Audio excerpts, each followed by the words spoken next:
Shalom saudara-saudari terkasih, sidang jemaat yang diberkati Tuhan.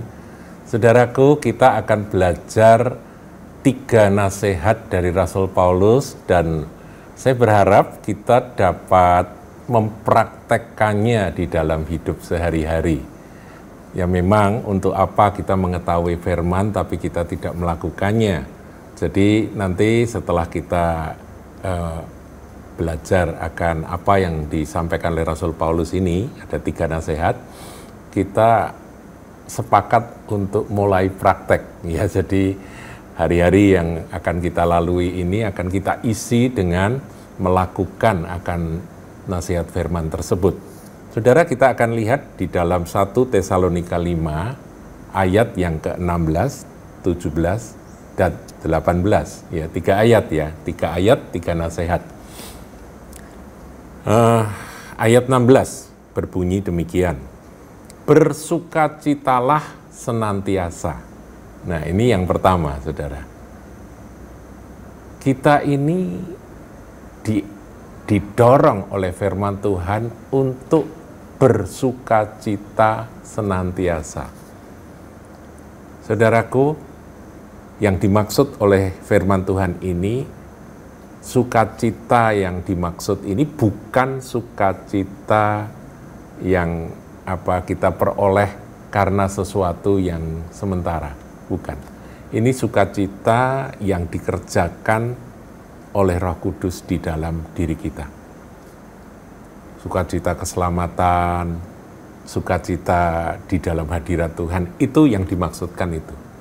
Nah, itu yang harus kita pelihara, kita harus pegang erat-erat akan sukacita di dalam roh itu, dan itu yang harus kita pertahankan dalam situasi, kondisi apapun juga.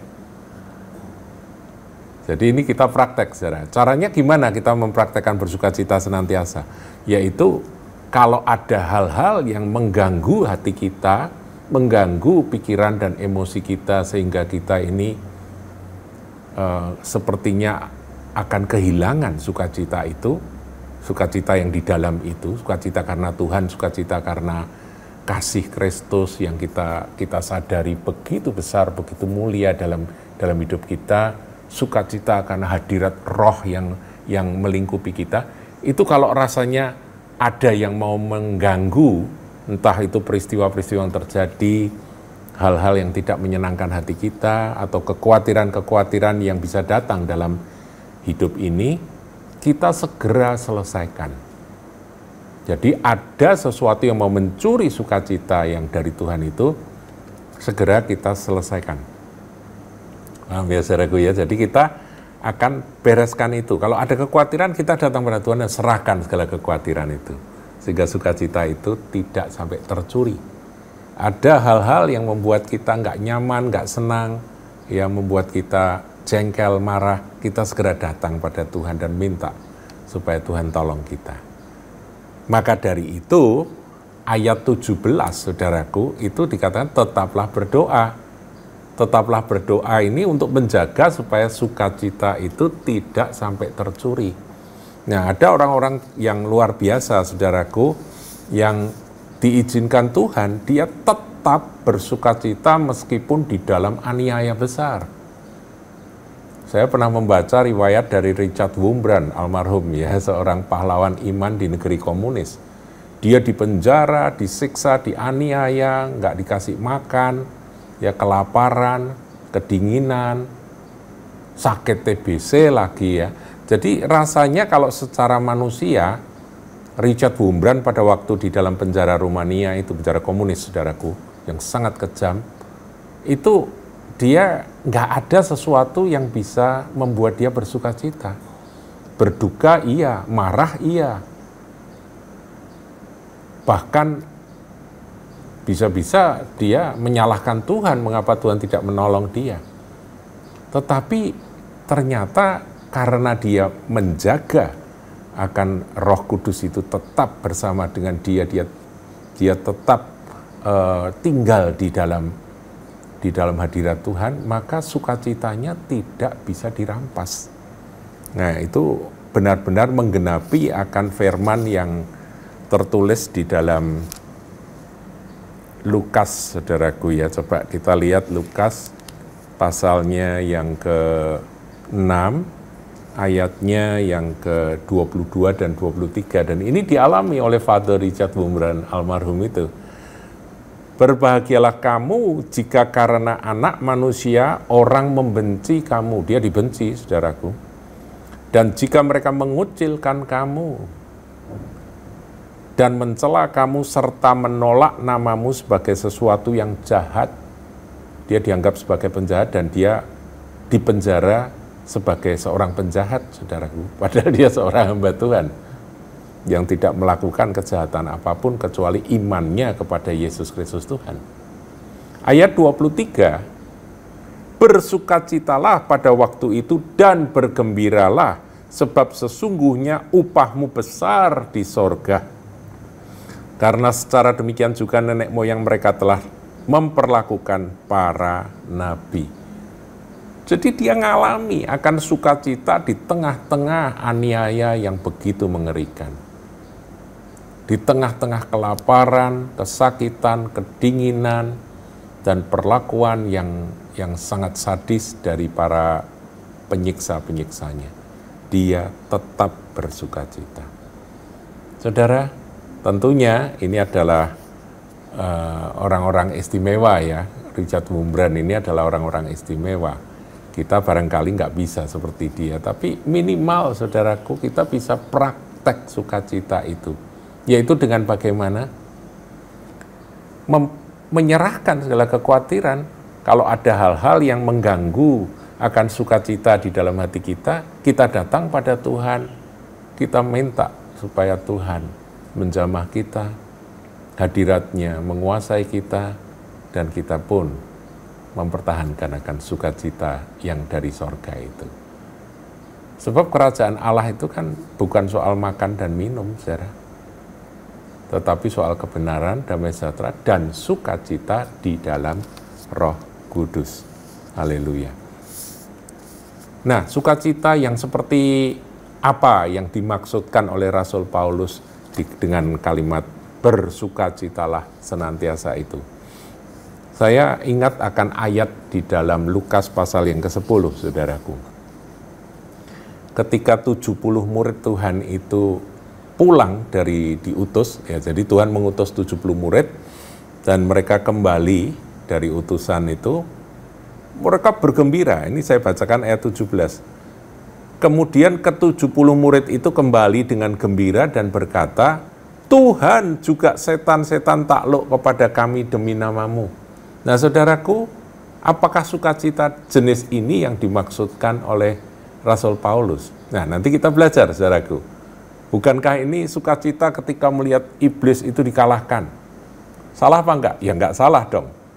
Kita senang, kita bersukacita karena kuasa Tuhan dinyatakan, betul kan? Bahkan melalui akan pelayanan dari 70 murid itu. Jadi kalau saudara mendoakan orang kemudian kelepasan terjadi, iblis diusir, iblisnya ketakutan, saudara bersukacita, ya itu seperti murid-murid ini, saudaraku ya. Menurut saya nggak salah, tapi kita dengar nasihat Tuhan. Ayat 18, lalu kata Yesus pada mereka, aku melihat iblis jatuh seperti kilat dari langit. Sesungguhnya aku telah memberikan kuasa pada kamu untuk menginjak ular dan kalajengking, dan kuasa untuk menahan kekuatan musuh sehingga tidak ada yang akan membahayakan kamu. Jadi Tuhan juga merespon akan kegembiraan murid-murid itu dengan penjelasan ini. Nah, tapi ayat 20 itu mengingatkan kita, saudaraku, supaya kita lebih paham akan apa yang dimaksud dengan sukacita yang dari sorga itu. Namun demikian, janganlah bersukacita karena roh-roh itu takluk kepadamu. Ya Tuhan, tidak memarahi murid-murid. Kamu nggak boleh sukacita ya, karena kamu menang, karena kamu melihat kuasa Roh Kudus bekerja melalui kamu. Iblis-iblis diusir begitu ya. Tuhan tidak marah, tapi Tuhan mengingatkan. Janganlah bersukacita karena roh-roh itu takluk kepadamu, tetapi bersukacitalah karena namamu ada terdaftar di sorga.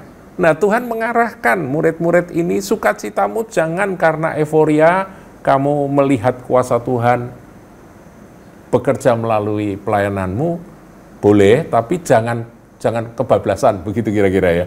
Nah, kemudian Tuhan berkata, tapi bersukacitalah. Ini sukacita abadi bahwa kamu telah ditebus, bahwa kamu telah diampuni, bahwa kamu telah menjadi anak Allah, dan bahwa kamu adalah pewaris kerajaan sorga. Jadi sukacita yang dimaksudkan oleh Rasul Paulus itu adalah sukacita bahwa kita ini adalah kepunyaan Dia dan kita adalah pewaris kerajaan sorga. Nama kita terdaftar di sorga. Mari kita ingat, saudaraku, bahwa bukan karena kebaikan kita, bukan karena jasa kita, bukan karena amal kita, kebaikan kita ini namanya terdaftar di sorga. Enggak, nama kita terdaftar di sorga itu karena penebusan yang dikerjakan oleh Tuhan Yesus, dan marilah kita bersukacita senantiasa karena itu.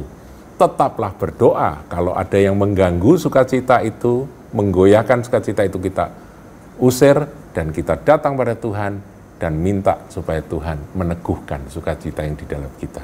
Praktek, saudara. Nah, yang ketiga, mengucap syukurlah dalam segala hal. Ini penting. Ini juga salah satu yang akan menjaga, memelihara sukacita karena Roh Kudus itu. Yaitu mengucap syukur dalam segala hal. Jadi dalam situasi apapun, kita harus belajar mengucap syukur. Berterima kasih kepada Tuhan. Give thanks. Syukur Tuhan, syukur Tuhan. Selalu ada hal-hal positif di dalam situasi apapun, seberat apapun situasi, untuk kita naikkan syukur. Dulu pernah terbit satu buku yang ditulis oleh Merlin Carothers, seorang hamba Tuhan yang pernah menjadi chaplain ya, itu pendeta tentara, saudaraku ya. Dia menemukan kebenaran mengucap syukur senantiasa. Bukunya judulnya Present to Praise. Nah, ini luar biasa, saudara. Dikisahkan di situ bahwa dengan dia belajar mengucap syukur dalam segala situasi, dalam segala keadaan, kuasa Tuhan bekerja luar biasa. Mujizat-mujizat terjadi. Hanya karena dia mengucap syukur. Nah, kita praktek, saudara. Jadi kalau saudara rugi misalnya dalam bisnis, tidak untung tapi bahkan rugi begitu ya, ngucap syukur. Lo rugi kok ngucap syukur? Dalam segala hal, artinya dalam keadaan rugi pun aku tetap ngucap syukur. Pasti saudara bisa temukan hal-hal baik, mungkin melalui itu kita bisa belajar sesuatu supaya kita lebih berpengalaman, ya kan? Supaya kita nantinya lebih hati-hati, lebih waspada. Jadi ada hal-hal yang kalau kita mau, kita bisa ucapkan syukur dalam segala hal. Kemudian dilanjutkan dengan kalimat, sebab itulah yang dikehendaki Allah di dalam Kristus Yesus bagi kamu. Jadi mengucap syukur itu kehendak Allah loh, saudara. Ketika kita menjadi milik Kristus, kita tinggal di dalam Kristus, maka mengucap syukur itu adalah kehendak Bapa. Mari kita lakukan kehendak Bapa itu, yaitu dengan bersukacita senantiasa, tetap berdoa. Ya, tetap berdoa itu pray without ceasing. Apa yang membuat kita berhenti berdoa? Males, apalagi? Bosan, apalagi? Ya, banyak hal membuat kita berhenti berdoa. Nggak ada lagi yang perlu didoakan, katanya semua sudah oke. Saudaraku, berdoa itu bukan cuma minta-minta, berdoa itu memelihara hubungan kita dengan Tuhan. Kalau saudara dalam doa nggak ada yang diminta, nggak ada yang didoakan dalam arti dipohonkan, ya saudara dalam berdoa ngucap syukur saja, itu juga berdoa, saudaraku. Sembayang terima kasih Tuhan untuk kasih-Mu sepanjang hari ini. Tetaplah berdoa, jangan berhenti berdoa, saudaraku. Dan tentunya mengucap syukur dalam segala hal, sebab itulah yang dikehendaki Allah dalam Kristus Yesus bagi kita semua. Praktek ya saudaraku, 3 hal ini 2022 kita praktek, yaitu 1, bersukacita senantiasa, tidak izinkan sukacita itu dicuri. 2, kita tetap berdoa, enggak bosan-bosan. Pray without ceasing, tanpa henti-hentinya. Kemudian, dalam situasi kondisi apapun, aku mau tetap mengucap syukur. Sejak bangun tidur sampai kita masuk untuk beristirahat, ya, menutup hari itu untuk beristirahat, mari kita penuh dengan ucapan syukur.